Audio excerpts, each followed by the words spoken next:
She was smart. She was kind. She had her whole life ahead of her. And then she vanished.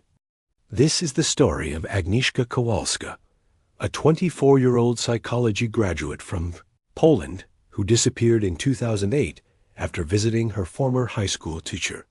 Her case shocked a nation and exposed a man who may have gotten away with murder. Agnieszka K was born in 1984 in Poland, a vibrant university city known for its history and culture. By the age of 24, she had already graduated top of her class in psychology and worked part-time at a local bookstore. Friends described her as warm, intelligent, and deeply empathetic, someone who always tried to understand others. But behind her calm exterior, she struggled with recent heartbreak and sought guidance from those she trusted, including Tomasz Zizek, her former philosophy and literature teacher. Zizek wasn't like other teachers. He dressed in black, spoke in riddles, and had a fascination with death, sacrifice, and the occult.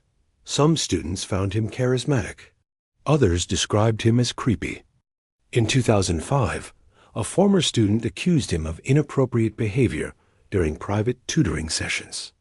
Though no formal charges were filed, he was quietly transferred to another school. Still, some remained fascinated by him, including Agnieszka. They kept in touch after graduation. She told friends she wanted his help preparing for a job interview in education. On October 16, 2008, she left her apartment around 6 p.m. to visit him. She never returned. Her family reported her missing 2 days later. Her phone was turned off.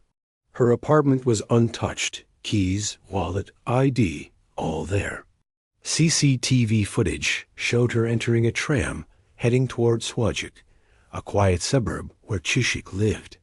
When police questioned him, he denied ever seeing her that day. But inconsistencies emerged quickly. A neighbor said she saw a woman matching Agnieszka's description enter his house. A dog walker heard loud arguing from inside late that night. His car was seen driving around town multiple times after midnight. Unusual behavior. Suspicion grew. A search warrant was issued for Zizek's home, a modest villa surrounded by trees and high fences. What investigators found sent chills down their spines. Inside the basement, handcuffs, ropes, candles, and books on Satanism and ritual practices. A hidden room behind a false wall, roughly 2 meters by 1 meter. Inside, a mattress, a water jug, and signs of recent use. On the ceiling, written in chalk, "Here lies the soul of the girl who entered." Also discovered, a journal filled with cryptic writings about the chosen, ritual purification, and the end of time. Photos of female students, some labeled with strange symbols. A scrap of paper with the phrase, "To disappear without a trace is the ultimate form of freedom." It was enough to arrest him, but not enough to convict. Psychological evaluations painted a chilling picture of Tomasz Zizek. He was diagnosed with narcissistic personality disorder and showed traits of psychopathy: manipulative, cold, obsessed with control and symbolism. During interrogations, he remained calm and composed. When asked directly if he had anything to do with Agnieszka's disappearance, he simply said, "I don't believe in guilt. I believe in transformation." His blog posts became key evidence in the case. One entry read, "Some doors open only once, and once you walk through, there is no return." Despite overwhelming suspicion and circumstantial evidence, Polish prosecutors dropped the investigation into Agnieszka's disappearance in 2010 due to lack of physical proof. No DNA, no body, no direct evidence linking her to the house. The public outrage was immediate and intense. Thousands signed petitions demanding justice. Vigils were held across Poland. Her face appeared on posters, TV shows, and social media. Then, in 2013, Zizek was arrested again, this time for abducting and torturing 2 teenage girls in a separate incident. He was sentenced to prison for 12 years. When asked in court If he had any connection to Agnieszka's disappearance, he refused to answer. He remains silent to this day. More than 15 years have passed since Agnieszka vanished. Her parents still live in Wrocław.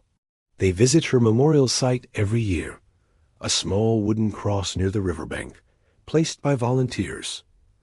In 2020, a documentary titled Gdzie jest Agnieszka reignited national interest in the case.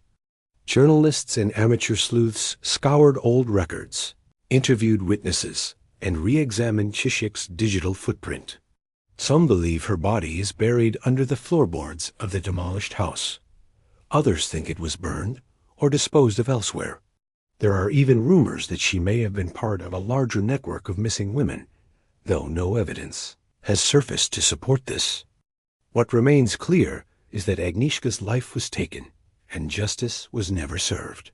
Agnieszka K's case is a tragic reminder of how easily a life can vanish, and how the absence of a body can mean the absence of closure.